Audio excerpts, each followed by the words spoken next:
Hello guys, welcome to my at cook channel. আজকে আমরা নিয়ে চলে এসেছি চিংড়ি মাছের ভুনা রেসিপি। চিংড়ি মাছের মালাইকারি বা চিংড়ি মাছের যে কোনো রান্না খেয়ে খেয়ে হয়তো আপনারা বোর হয়ে গেছেন, তাই আজকে আমরা চিংড়ি মাছের ভুনা ট্রাই করব। দেখে নেওয়া যাক আজকের এই রেসিপি। এখানে আমি নিয়ে নিচ্ছি প্রায় গলদা চিংড়ি অনেকগুলো। গলদা চিংড়ির সাইজগুলো দেখুন এবং মাছটা আমি এতটা সাইজের নিয়েছি। আপনারা ছোট বা বড় যে কোনো রকম চিংড়ি মাছ নিতে পারেন। চিংড়ি ভুনার জন্য অবশ্যই চিংড়ি মাছগুলো একটু তো বড় নিতেই হবে, না হলে কিন্তু চিংড়ি মাছের ভুনাটা খেতে ভালো লাগবে না। এবার আমি মাছগুলোকে ভালোভাবে ছাড়িয়ে নিয়ে ধুয়ে নেব। এখানে আমি ভালোভাবে চিংড়ি মাছগুলোকে পরিষ্কার করে নিয়েছি। পরিষ্কার করে আমি এখানে ধুয়ে নিয়েছি। চিংড়ি মাছগুলো আমি এভাবে করে ছাড়িয়ে নিয়েছি। আপনারা যেভাবে করেন সেভাবেই করে নেবেন।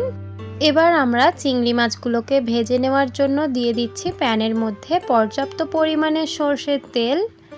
তেলটা গরম হয়ে আসলে এখানে আমি দিয়ে দিচ্ছি প্রায় 1 চিমটি নুন এবং 1 চিমটি হলুদ গুঁড়ো। হলুদ গুঁড়ো এবং নুনটাকে ভালোভাবে নাড়াচাড়া করে নিয়ে তেলের মধ্যে তারপর একটা একটা করে চিংড়ি মাছ আমরা এই তেলের মধ্যে ছেড়ে দেব।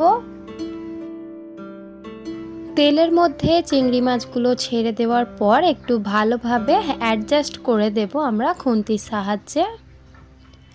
অ্যাডজাস্ট করে নেওয়ার পর চিংড়ি মাছগুলোকে প্রায় আমরা এখানে 60% ভেজে নেব।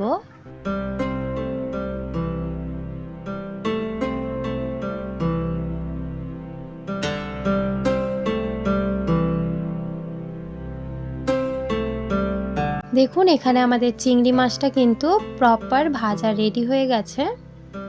এবার আমি চিংড়ি মাছগুলোকে তেল ঝেড়ে তুলে নেব যে কোনো একটা পাত্রের মধ্যে। দেখুন এখানে আমি একটা পাত্রের মধ্যে তুলে নিয়েছি। চিংড়ি মাছগুলোর কিন্তু ভাজাটা প্রপার দারুণ হয়েছে। এবার আমরা এই তেলের মধ্যেই ভুনা বানিয়ে নেব। আমি এর মধ্যে আরও একটু তেল অ্যাড করেছিলাম। দিয়ে দিচ্ছি দুটো বড় সাইজের কুচিয়ে নেওয়া পেঁয়াজ। পেঁয়াজটা এবার ভালোভাবে নাড়াচাড়া করে লাল ব্রাউন ভাবে ভেজে নেব যতক্ষণ না পর্যন্ত পেঁয়াজের কাঁচা গন্ধটা চলে যাচ্ছে।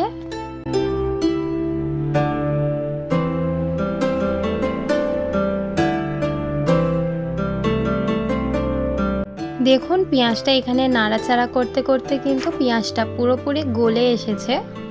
এই পর্যায়ে দিয়ে দেব 2 চা চামচ আদা এবং রসুনের পেস্ট।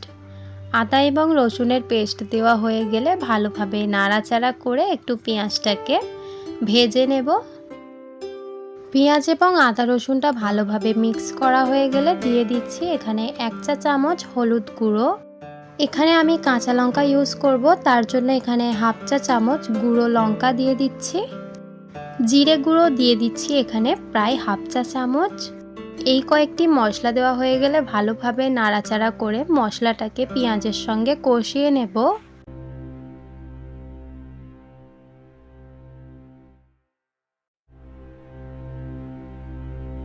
ভালোভাবে পেঁয়াজটাকে মশলার সঙ্গে কষিয়ে নেওয়া হয়ে গেলে এখানে আমি অল্প পরিমাণের একটু জল দিচ্ছি যাতে মশলাটা পুড়ে না ধরে।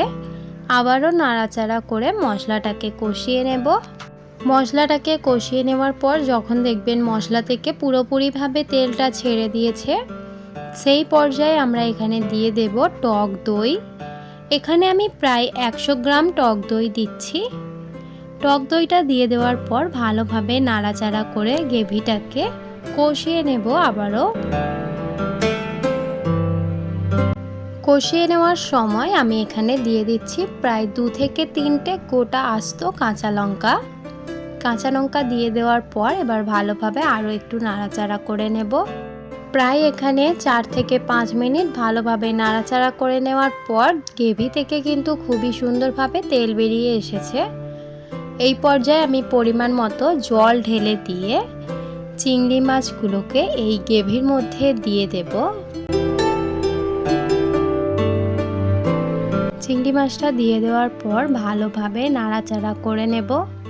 নাড়াচাড়া করে নিয়ে এবার ফুটতে দিয়ে দেব প্রায় 10 মিনিট ঢাকা দিয়ে।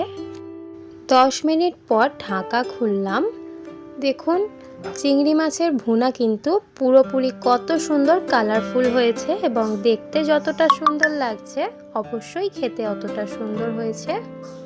এভাবে বাড়িতে চিংড়ি মাছের ভুনা আপনারা সহজেই বানিয়ে নিতে পারবেন কম উপকরণে। কমেন্টে জানাতে ভুলবেন না যে এই রেসিপিটা আপনাদের কেমন লাগলো। যদি আপনাদের এই ভিডিওটা ভালো লেগে থাকে তাহলে অবশ্যই লাইক শেয়ার আর সাবস্ক্রাইব করে দেবেন। যদি আমার চ্যানেলে আপনি নতুন হয়ে থাকেন অবশ্যই চ্যানেলটিকে সাবস্ক্রাইব করে আমার পাশে থাকবেন। দেখা হবে নেক্সট ভিডিওতে। আজকের এই ভিডিওটা দেখার জন্য অনেক অনেক ধন্যবাদ।